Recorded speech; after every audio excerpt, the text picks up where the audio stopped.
fact people keep forgetting about modern elections.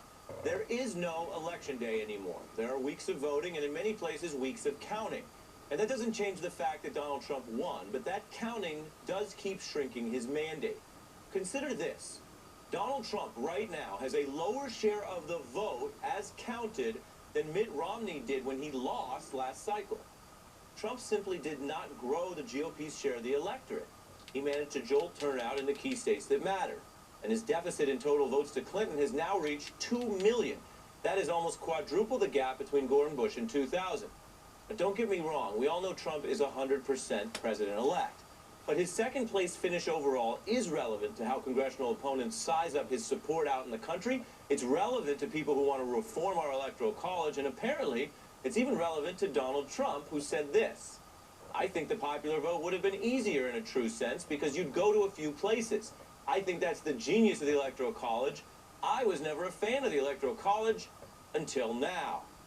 Now, while this is mostly a theoretical debate, there are some calls to dig deeper into how the popular vote disparity was greater this year than any other time in history. You may have heard some statisticians want Clinton to challenge the results if for no other reason than to force an actual forensics examination of ballot evidence. We can report to you this evening, Green Party candidate Jill Stein says she will, quote, "file for a recount of votes in the battleground states of Wisconsin, Michigan, and Pennsylvania to ensure the integrity of our elections." Now, elites don't tend to respond favorably to this kind of thing. You might remember in Michael Moore's documentary, Fahrenheit 9/11, showing what happened in 2000, when members of the Congressional Black Caucus were challenging Bush's win. This was all while Vice President Al Gore presided over a very unusual joint session of Congress. Is the objection in writing and signed by a member of the House and a senator? The objection is in writing, and I don't care that it is not signed by a member of the Senate. The chair will advise that the rules do care, and the signature of the senator. Not a single senator came to the aid of the African Americans in Congress. One after another, they were told to sit down and shut up. It's a sad day in America, Mr. President, when we can't find a senator to sign The gentleman will suspend.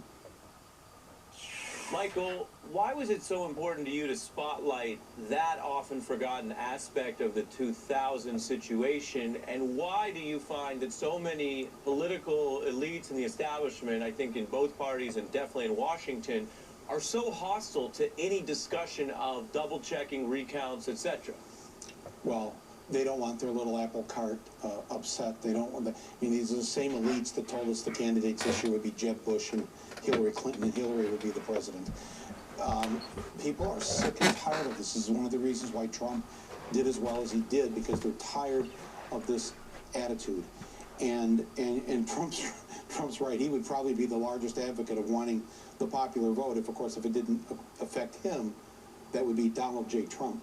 So what we have here is a situation where, once again, we've allowed the person that the majority of Americans wanted, that would be Hillary Clinton, to not take office. This has happened now twice in 16 years.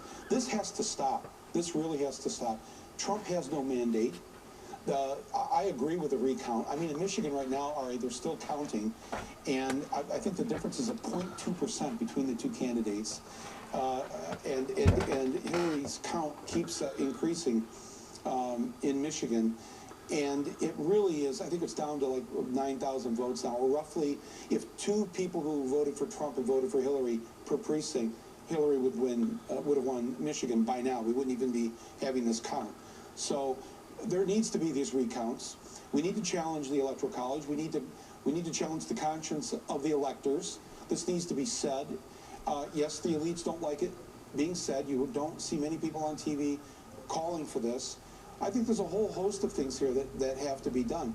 There's the states that are passing laws that say their electors have to follow whoever won the national popular vote. And there's enough states that pass that law now that equal, I think, about 178 electors. They need 270 in order for it to actually work. So we need to be taking all avenues here. Trump must be stopped. and if it's a legal challenge, if it's an electoral college challenge, or if it's just the fact that right now, as people are watching this, there are literally hundreds and hundreds of rapid response teams of citizens being formed in every city, village, and town across America. People are coming out, getting together. There's no central organization of this. It's actually just happening on its own. And people are upset. They're demonstrating. They're holding candlelight vigils. They're contacting their members of Congress. They do not like this. Let me ask you this. There's a political piece to this. There's the mandate piece. It's always curious how Republicans say, even when they seem to lose the majority, they claim to have the mandate. Here, the Democrats have more votes, but don't seem to be acting like it much yet in Washington. But I want to ask you the democracy question, which is, in your view, as someone who's obviously spotlighted a lot of outsider issues, is there a tipping point in your mind? I mean, when something's close enough that you say, oh, it was 100,000 vote difference on the margin in the Electoral College is the rules versus 500,000 versus 1 million versus now we're at 2 million. I mean, in your view, is it a point where if we have a split that's 4, 5, 6 million, at some point there's a wake-up call and people say, wait, now, even when it's not close, we don't have a democracy? Now, this is the number one thing people stop me on the street to say, how can this be? How can this be if she won by over 2 million votes? We won. We're the majority. The majority have spoken, and they don't want Donald J. Trump as president. So why is this happening? Because of an archaic law from the 1700s that was set up essentially to please the slave states. There's your irony for you, to help a president-elect who spewed racism throughout his campaign benefits from this law from the 1700s that was set up to appease the slave states, to get them to go along with it because they had smaller populations, so they invented this electoral college. You know, lots of times in the past, we've said, well, just because it's the law, it's not right.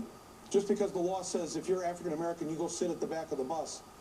Well, some laws have to be broken, some laws have to be done away with, some laws have to be ignored when it goes against the will of the people and against what is morally right.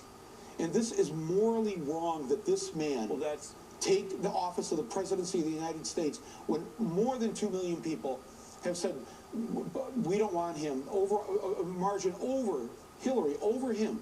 More than 2 million votes. Right. I think that's that's one of the big debates that people don't seem to even want to touch for all sorts of reasons. I mean, my answer in part is the Constitution governs it this way, so until enough states, as you mentioned in that process earlier, make a fix, we're living with this Constitution, but it certainly merits discussion. I want to make what we call sometimes in the news business a hard turn and ask you, what's the best approach in your view as both a politico but also an artist, if you will, to have a pleasant Thanksgiving that is meaningful, that is got dialogue, that has honesty, but also diplomacy for people who find they have big political differences tomorrow?